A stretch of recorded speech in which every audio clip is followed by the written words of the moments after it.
I'll be over you in a week.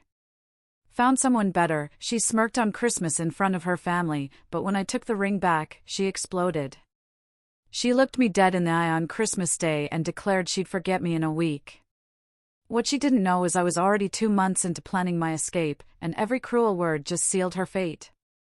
I was still covered in engine grease from the Challenger, the lingering smell of oil a stark contrast to the festive, yet strangely cold, holiday air in her parents' living room. My name's Ethan. I'm 32. I fix heavy machinery, box 3 times a week, and my 1973 Dodge Challenger isn't just a car, it's practically my therapy, and it was about to save me in ways I never saw coming. Chelsea and I had been together 3 years, engaged for 8 months. 2 years ago, I'd have told you she was the one, funny, ambitious, pushing me to be better. My mom loved her, my friends approved, we were building something real.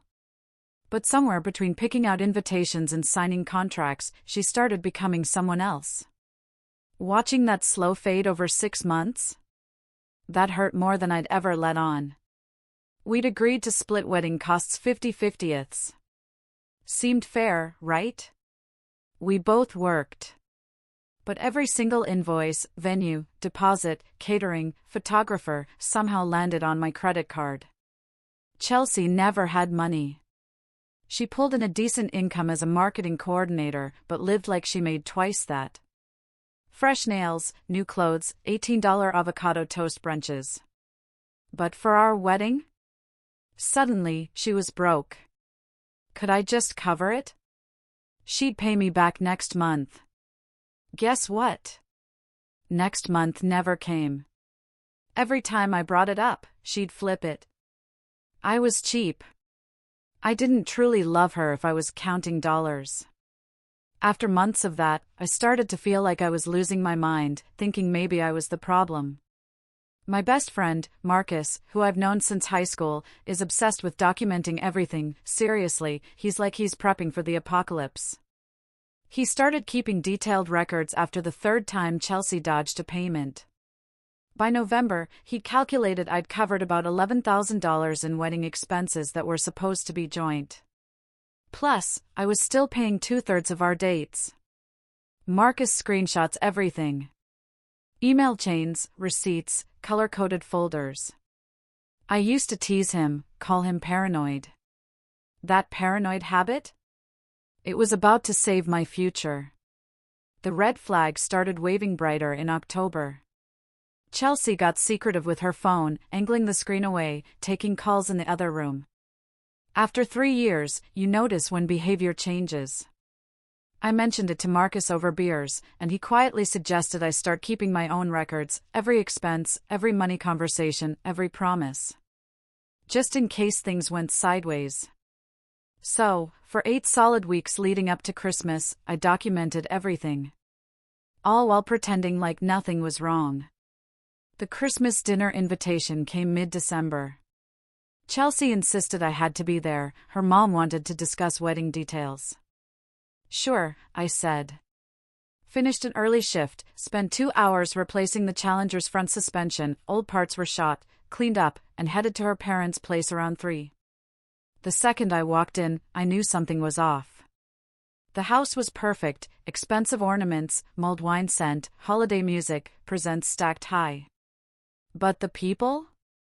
Ice cold. Her mom barely looked at me.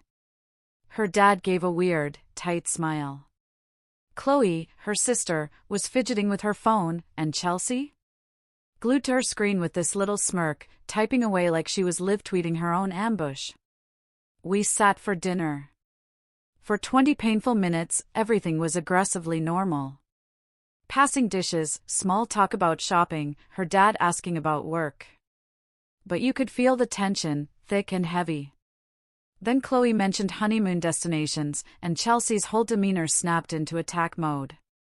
She launched into the speech about me not pulling my weight financially, how I cared more about that stupid car than our future, how she was tired of being with someone without ambition who spent every free hour in a garage covered in motor oil. Her family just nodded, like they'd been briefed, like I'd walked into a play where everyone knew their lines except me. Then Chelsea stood up, raised her wine glass like a toast. Said she was done with a man who had no drive, who lived in a garage. And then she dropped the bomb. There were men out there who actually knew what they wanted. Men like David, she said. Chloe's face went white. Her dad's fork clattered. Her mom just stared into her wine. It hit me then, her mom had known about the incident. But Chloe and her dad were hearing it for the first time, just like me. But Chelsea wasn't done. She yanked off the engagement ring I'd spent 2 months of overtime on and threw it at me. It bounced off my chest, hitting the floor with a metallic ping. She told me it was cheap, just like everything I did. Then, she delivered what was meant to be the killing blow. Looked right at me and said, "I'll forget you in a week." I've practically already forgotten you. On Christmas Day. In front of her family.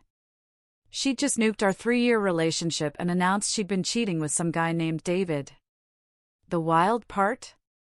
I'd suspected something, but hadn't known for sure until that exact moment. I stood up slowly. For about 5 seconds, pure rage. But then this weird calm washed over me.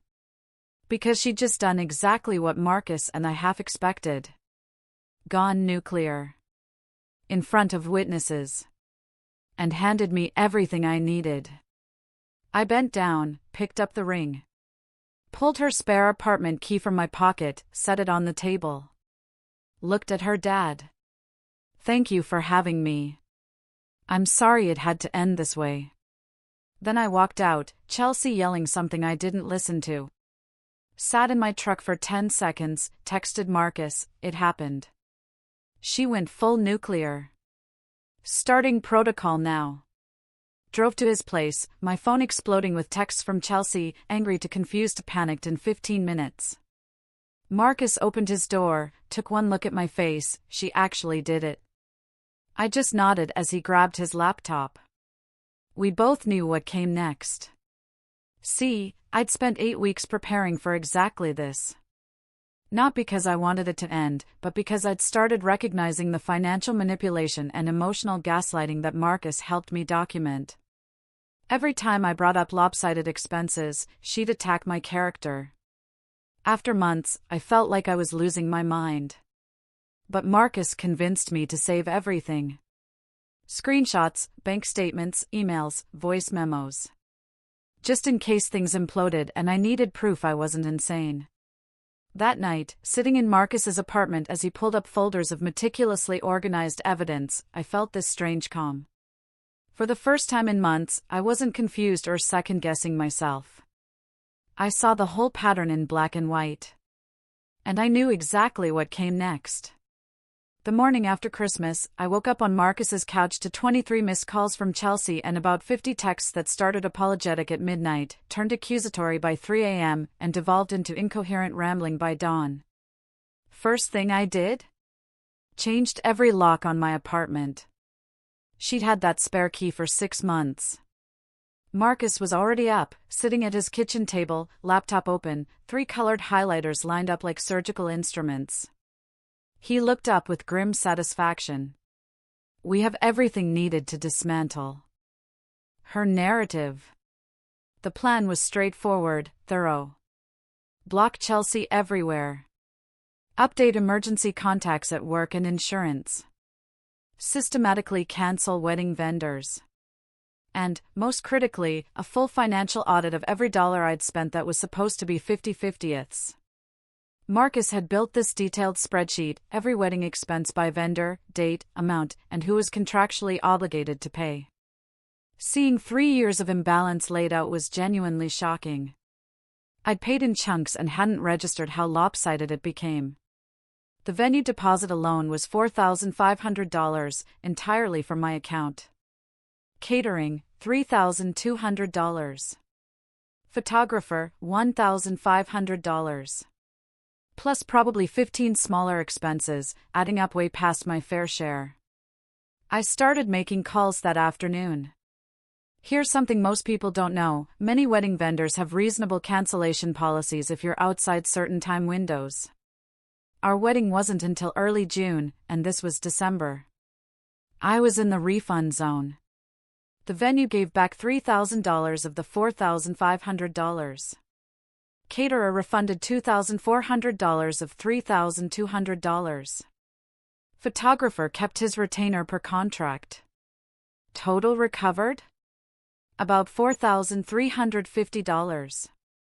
Then, 2 weeks after Christmas, just when I thought the refund process was done, the venue coordinator called, sounding uncomfortable. Apparently, Chelsea had contacted them, claiming I'd stolen her identity to cancel, that she never agreed. They'd frozen my refund pending investigation. I sat staring at my phone, processing that she was actively sabotaging my ability to recover money I'd paid. That's when I knew, this wasn't a clean break. This was war. Marcus showed up within 20 minutes. We spent 3 hours documenting that every payment came from my accounts, with my signatures, including emails proving I'd been the only one communicating with them. We drove to the venue the next morning, walked them through the evidence. They unfroze the refund within an hour. But the whole thing showed me Chelsea wasn't moving on. She was burning everything down on her way out. The engagement ring was trickier, you can't return custom jewelry. But I'd worked with the jeweler, Michael, years back, and he bought it back at 60%, putting another chunk in my pocket. As Marcus and I went through shared expenses with forensic detail, we discovered Chelsea had racked up $1,247 in charges that were supposed to be joint, where she committed to paying half but never did. The engagement party, where she insisted on expensive wine. A venue tour weekend where she upgraded our hotel without asking. Other instances where she made decisions costing money, then developed amnesia about reimbursing me. Marcus suggested small claims court. I hesitated. Part of me just wanted to be done. But then I remembered her blocking my venue refund, and realized she wasn't going to let this end quietly. We built what Marcus called the evidence Bible. Bank statements, text screenshots with promises to repay, ignored payment requests, detailed expense breakdowns, all organized with tabs and a table of contents. Filing fee was $35. Court date, early March. Meanwhile, Chelsea's behavior escalated from annoying to genuinely concerning. Apologetic Christmas texts vanished by the 27th, replaced by accusations I'd humiliated her. By New Year's, she was sending long messages about how I'd ruined her life. Her family was disappointed.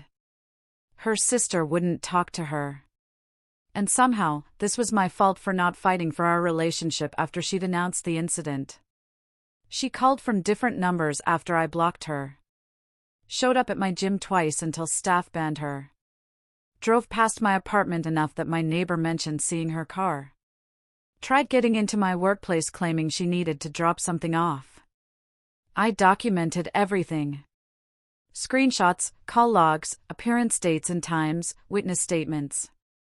After the 5th incident, I called police non-emergency, asking about creating an official harassment record.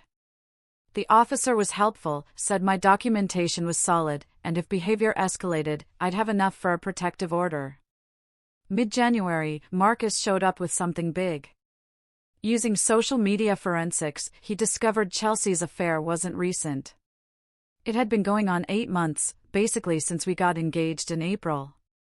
Worse, Marcus found statements showing hotel rooms and weekend trips she claimed were work conferences or girls' weekends, all charged to our joint wedding expense account. She'd been funding her affair with money supposed to build our future. When Marcus showed me those highlighted charges, I felt sick. There was Sonoma in May. She called a marketing conference, a beach hotel in August, supposedly a bachelorette party, a downtown hotel in September she claimed was a late client dinner. All on our wedding card. I sat staring at those charges. That was the closest I came to losing it completely. The financial manipulation was one thing, but this felt like calculated betrayal on another level. Marcus asked if I was okay, and I couldn't answer for a minute. Then I spent 4 hours in my garage replacing the Challenger's brake lines. I needed something with clear steps, measurable progress. By midnight, I was back to cold and focused. But something shifted. I wasn't just protecting myself anymore. I was going to make sure there was complete accounting. David turned out to be a mid-level sales manager, married with 2 kids, zero intention of leaving his wife despite whatever he'd promised Chelsea. Marcus found David's wife's public Facebook, showing a normal suburban family, soccer games, birthdays. And from Chelsea's increasingly unhinged social media posts, we could tell she was just realizing David had used her and was never leaving his marriage. She'd blown up everything for a guy who'd been lying the whole time. Watching that realization hit through angry posts about men being trash was almost satisfying, in a dark way. Around this time, my relationship with Natalie shifted into something more. She'd worked at Mike's Auto Parts for years. We'd chatted casually dozens of times, just friendly shop talk. I came in for seat brackets, and she mentioned restoring a 1969 Camaro SS. We talked 45 minutes about suspension geometry and brake conversions. I realized I was having the first genuinely relaxed conversation in months, where I wasn't calculating who owed what or wondering if I was being manipulated.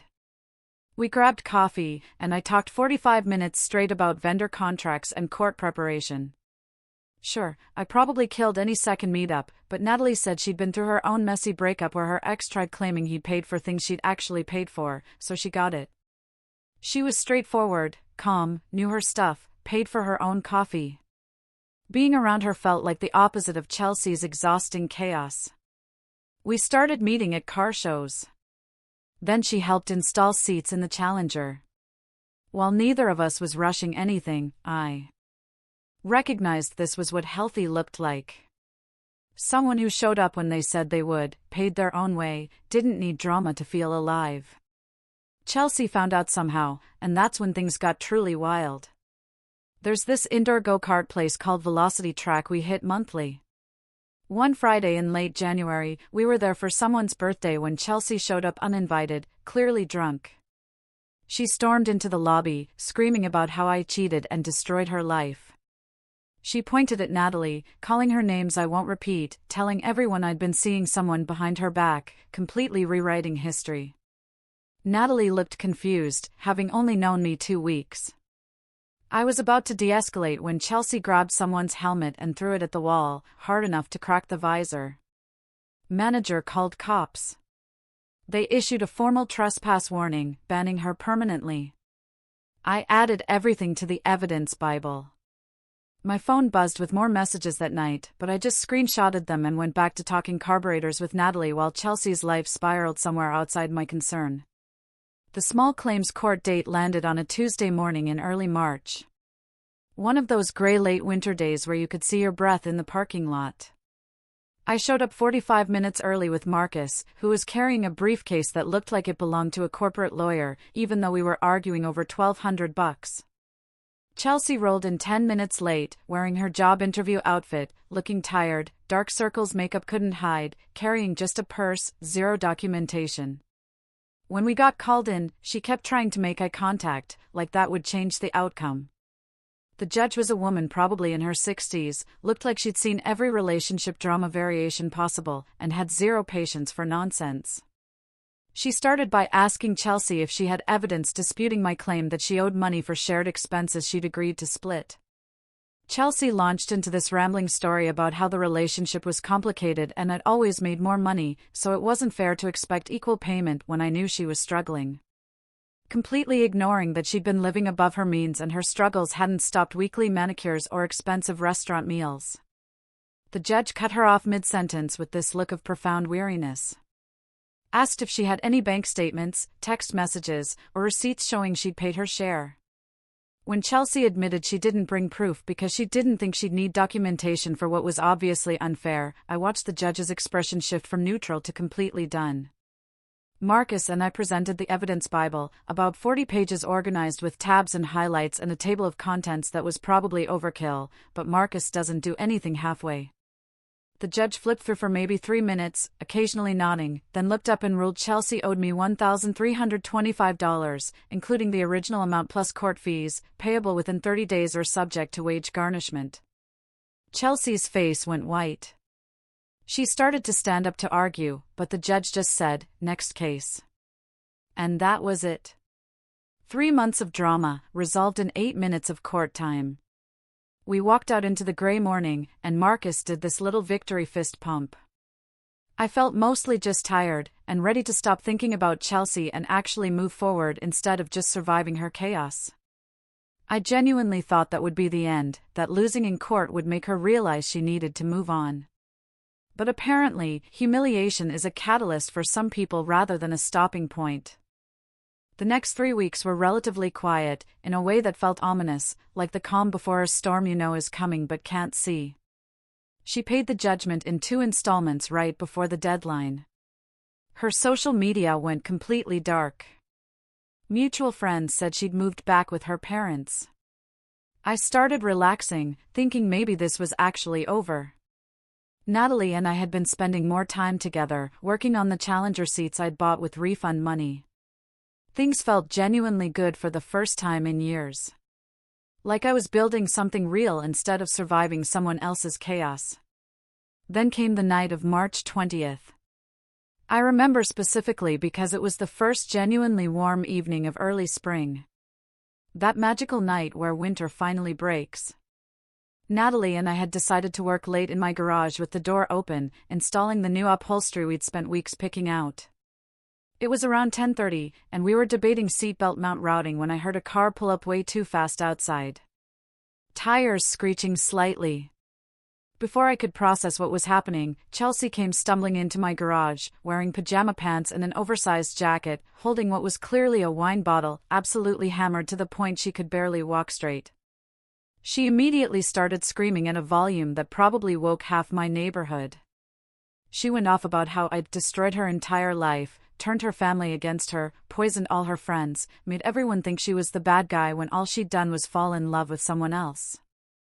How David had blocked her, and his wife threatened her with a restraining order, and she lost him because of me somehow. How she lost apartment deposits because the landlord found her background check showing the go-kart trespass. And somehow, in her mind, all this destruction was my fault for not being man enough to forgive her mistakes and fight for what we had.